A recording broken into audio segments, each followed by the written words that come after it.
बऱ्याच दिवसापासून कढी पकोडे रेसिपी सांगा आम्हाला. तर घ्या कढी पकोड्याची रेसिपी.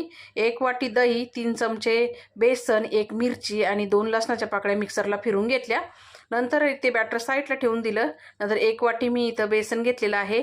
त्याच्यामध्ये थोडीशी हळद, थोडा हिंग, चवीनुसार मीठ, लाल तिखट आणि बारीक चिरून घेतलेली कोथिंबीर टाकून पाणी टाकून बॅटर तयार करून घेतलं. छोटे छोटे साईजचे भजे तेलामध्ये सोडून फ्राय करून घेतले.